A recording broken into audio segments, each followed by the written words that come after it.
Face aux accidents de circulation qui sont légion sur nos routes, il existe de nombreux gestes pour sauver des victimes d'une mort certaine en attendant l'arrivée des secours.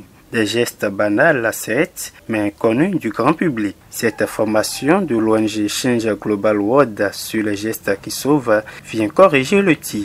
Son objectif est clair, apprendre aux jeunes du littoral et aux autres couches les premiers gestes de secours lors d'un accident. En effet, les premiers gestes élémentaires de survie est l'ensemble des gestes pratiques simples qui peuvent prévenir le danger de mort immédiate, rendre le blessé transportable vers un centre hospitalier et réduire les conséquences immédiates et tardives des blessures. Cette activité vise donc à outiller la jeunesse du littoral sur les bons réflexes en cas d'accident ou de situation d'urgence et faire d'elle le premier maillon de la chaîne des secours.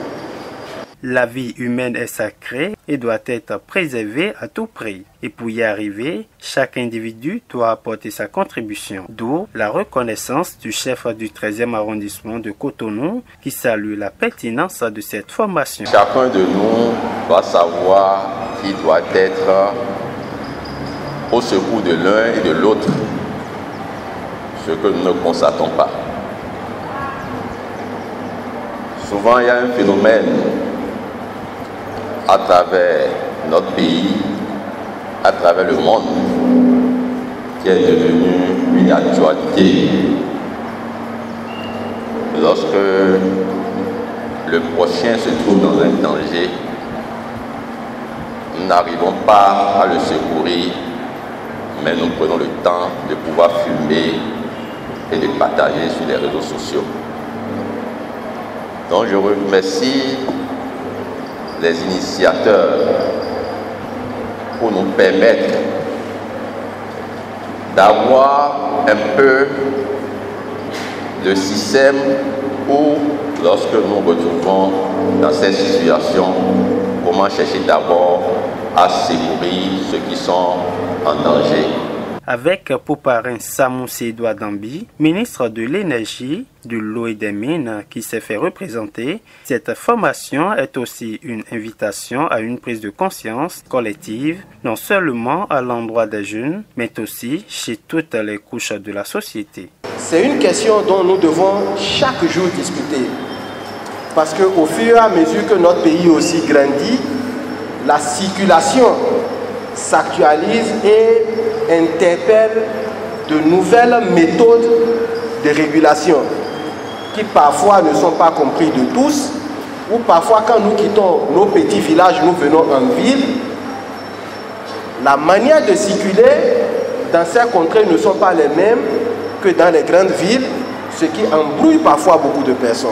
Et le ministre de l'Énergie, de l'eau et des mines, il nous a donc demandé de venir le représenter ici aujourd'hui, de vous transmettre ses félicitations et de vous dire, jeune comme lui, il doit toujours rester de cœur avec toute initiative de jeunesse qui œuvre à maintenir les jeunes d'abord en bonne santé, en toute quiétude et tranquillité dans la circulation et en cas de danger, savoir aussi les gestes et aptitudes qu'il faut avoir afin de limiter les dégâts.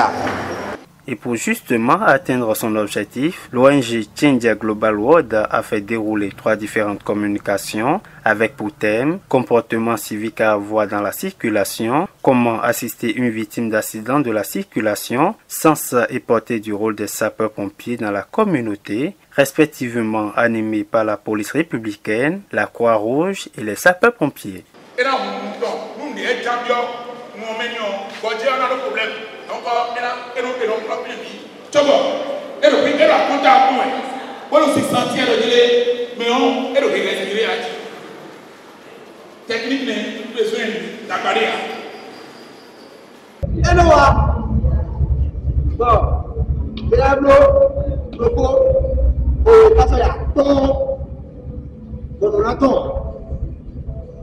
Donc si les claques sont inefficaces,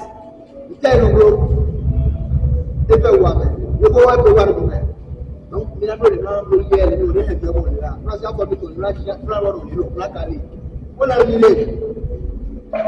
ce n'est qu'un rappel des gestes utiles et importants que nous devrions forcément respecter pour le bien-être de tous.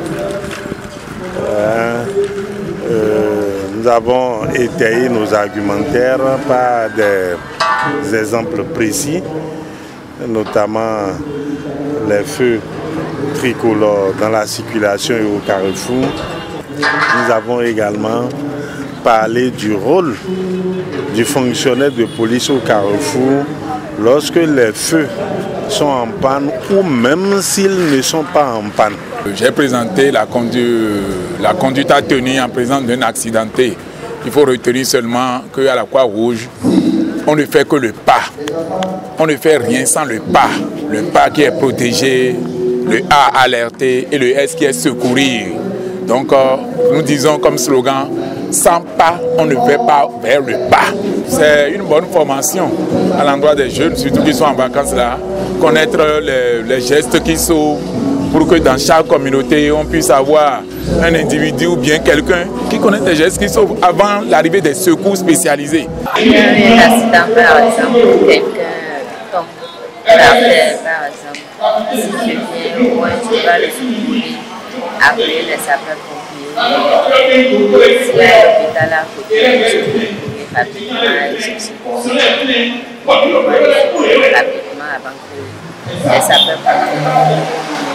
Par rapport à la protection, quand nous avons un accident, que ce soit à la maison, dans la circulation, qu'est-ce qu'il faut faire? Au prime abord, ce qu'il faut faire, il faut protéger, et il faut se protéger soi-même et protéger la victime.